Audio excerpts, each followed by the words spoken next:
दोस्तों, राधे राधे। सबसे पहले तो राधे राधे भाई और जय श्री राम। अलग अलग तबके बन चुके हैं ना, कुछ लोग राधे राधे सुनना पसंद करते हैं, कुछ जय श्री राम। लेकिन भगवान तो एक ही भाई, जो मर्जी बोलो, है ना। जात पात, ऊंच नीच, भेदभाव इस समय हमारे देश में चरम पे है, और इन्हीं मुद्दों पे राजनीति होती है हमारे देश में।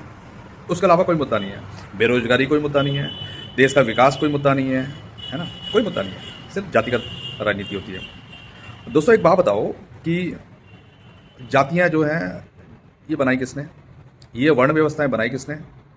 ये ऊंच नीच, जात पात, ये बनाई किसने? कौन से शास्त्र में लिखा है? आप मुझे बताओ, कौन से शास्त्र में लिखा है? मैं अहीर हूं, यादव हूं।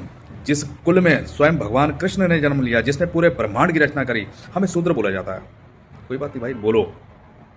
अगर आप हमें शूद्र बोल रहे हो, इसका मतलब भगवान कृष्ण को अगर शूद्र बोल रहे हो, तो हमें शूद्र क्या, हमें कुछ भी बोलो, हमें कोई फर्क नहीं पड़ता। लेकिन दोस्तों, जैसे जो कुछ लोग नारा देते हैं ना कि बटोगे तो कटोगे, तो भाई मुझे तो ऐसा लगता नहीं कि हम कभी एक हो पाएंगे। अगर यही सोच बनी रही हमारे देश में, तो हम कभी एक नहीं हो पाएंगे। दोस्तों, जितने भी दलित हैं, उनके ऊपर सवर्णों ने जो भी अत्याचार करे, जो भी दुराचार करे, जिसकी वजह से हमेशा धर्म परिवर्तन किया गया दलितों के द्वारा, उन्होंने अपने, कोई क्रिश्चियनों में कन्वर्ट हो गया, कोई मुस्लिम में कन्वर्ट हो गया, सिर्फ इसी वजह से। वरना कोई दिक्कत नहीं थी किसी को भी। अगर हम बोलते हैं कि हमारा सनातन धर्म है, हिंदू धर्म है, किसी को हमारा धर्म छोड़ने की जरूरत नहीं पड़ती। हमारे अंदर एकता नहीं है दोस्त। हम अपने से नीचे को ऐसा समझते हैं जैसे वो कूड़ा है। दोस्तों, अगर हमें कुछ करना है, अगर एक होना है ना, हिंदू राष्ट्र बनाना है, सब चाहते हैं भाई, हम भी चाहते हैं हिंदू राष्ट्र बने या सनातन राष्ट्र बने, कोई भी राष्ट्र बने, ठीक है, हम भी चाहते हैं सब एक हो जाएं। लेकिन ये वर्ण व्यवस्थाएं, ये जातिगत जो भी व्यवस्थाएं, ऊंच नीच भेदभाव, ये जब तक खत्म नहीं होगा तब तक हम एक नहीं हो सकते। हमारे देश में राजनीति सिर्फ इन्हीं मुद्दों पे होती है। कोई फर्क नहीं पड़ता किसी भी पार्टी को। मैं किसी पार्टी का सपोर्टर नहीं हूँ, नहीं बीजेपी का। अगर मैं यादव हूँ तो इसका मतलब ये नहीं कि मैं सपा का सपोर्टर हूँ या आरजेडी का सपोर्टर नहीं है। ये गलतफहमी दिमाग से निकालो आप।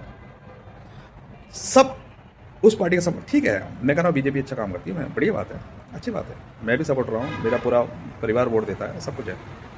लेकिन जब तक आप अपनी पार्टी का, अगर वो गलत कर रही है, विरोध नहीं करोगे, तब तक उसको समझ नहीं आएगा, है ना।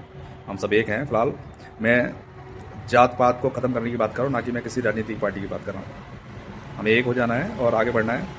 उसमें बहुत सारे लोग आते हैं, देखो, हर जात आती है, हर धर्म आता है, सब कुछ आता है। पहले तो ये जात पात का भेदभाव खत्म होना चाहिए, उसके बाद में हम अपने आप ही, हमारे देश की वर्ण व्यवस्थाएं खत्म हो जाएगी तो हम खुद ग्रो करने लगेंगे।